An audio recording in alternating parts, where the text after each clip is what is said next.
Essentials of Faith Alone. Part 2. Bodhisattva Nagarjuna states in his commentary on the 10 Bodhisattva stages. In practicing the Buddha way, there is a path of difficult practice, and a path of easy practice.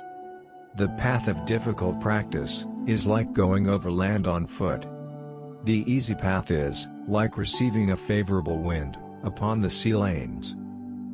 The difficult path consists in seeking to attain the stage of non-retrogression within the world of the 5 defilements. The easy path consists of being born in the Pure Land, by virtue of simply entrusting oneself to the Buddha. The difficult path is the gate of the path of sages. The easy path is the gate of the Pure Land. Thinking to myself, it seems that those who enter the Pure Land gate, and yet endeavor, in various practices for birth, are like those who ride on a boat on the sea lanes, but not receiving favorable wind, push oars, and expend their strength, going against the tides, and forcing through the waves. In this gate of birth, through the Nembutsu. Moreover, 2 practices are distinguished: single practice, and sundry practice. Single practice is to perform simply the one practice of the Nembutsu, awakening the aspiration for the land of bliss, and the faith of entrusting to the primal vow, never mixing any other practices whatsoever with it. To say the name of Amida only, and think wholeheartedly on this one Buddha, never upholding other formulas, or thinking on other Buddhas and Bodhisattvas, is called single practice.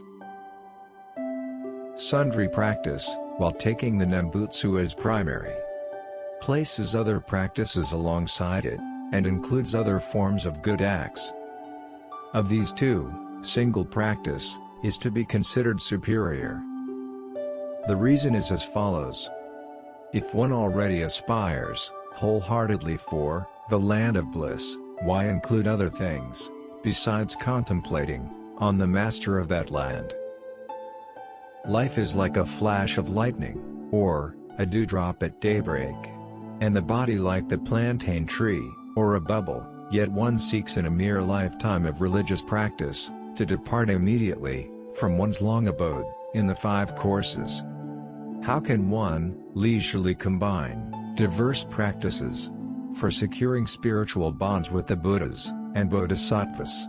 One must await the morn, when one can make offerings to the Buddhas as one wishes. For the essential principles of the Mahayana and Hinayana scriptures, one must await the eve, when all the teachings will be illuminated. Aside from aspiring for the one land, and thinking on the one Buddha, there is no other necessity.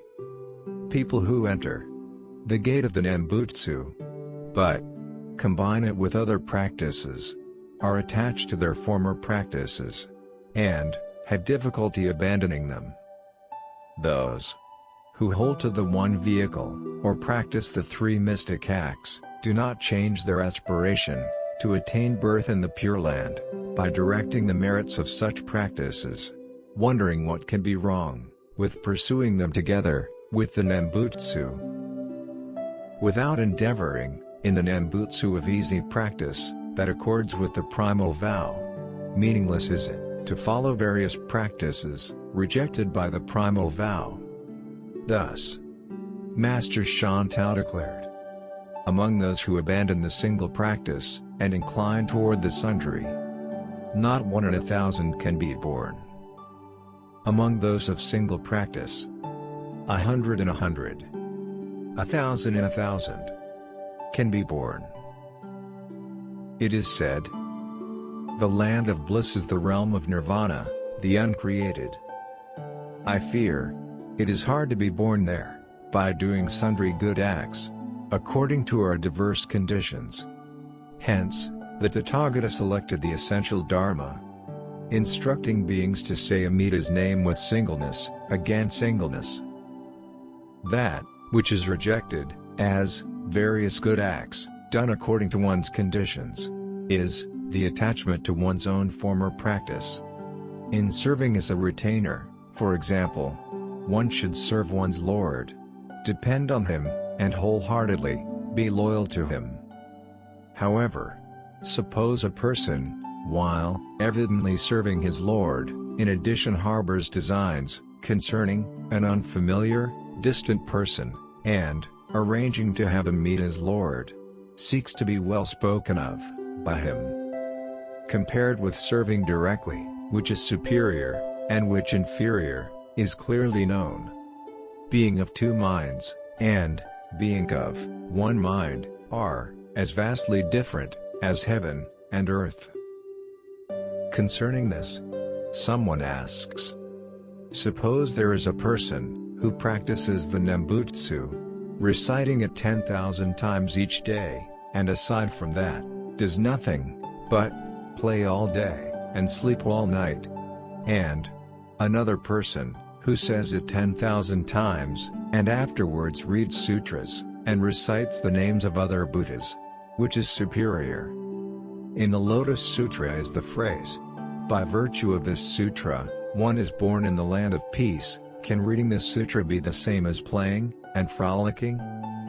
In the Yakushi Sutra is found the guidance of 8 bodhisattvas. Thinking on Yakushi Buddha is surely not like useless sleep. I still cannot understand praising one as single practice, and rejecting the other as sundry practice. In considering this matter over again now, single practice is still superior. The reason is that we are essentially foolish beings of this defiled world, who experience obstacles in everything. Amida, observing this, taught the path of easy practice. One who plays and frolics all day is a person of great distraction and confusion. One who sleeps the whole night is a person of great lethargy. All are consequences of blind passions, difficult to sunder, and difficult to control. When playing has ended, say the Nembutsu. When awakening from sleep, recall the primal vow. This does not violate the performance of single practice. To recite the Nembutsu 10,000 times, and afterward hold in mind other sutras and other Buddhas, seems splendid upon first hearing. But who determined that the Nembutsu should be limited to 10,000 times? If you are a person of diligence, then recite all day. If you take up the Nyanju beads, then utter the name of Amida. If you face an object of worship, then choose the image of Amida. Directly await Amida's coming. Why depend on the 8 bodhisattvas to direct your way? You should rely solely on the guidance of the primal vow. Do not struggle to undertake the exercises of the one vehicle, Dendai. In the capacities of Nembutsu practicers, there are the superior, the ordinary, and the inferior. Those of superior nature constantly say the Nembutsu, both night and day. In what interval, then, can they turn their attention to other Buddhas? You should reflect on this deeply, and not become entangled in distracting doubts.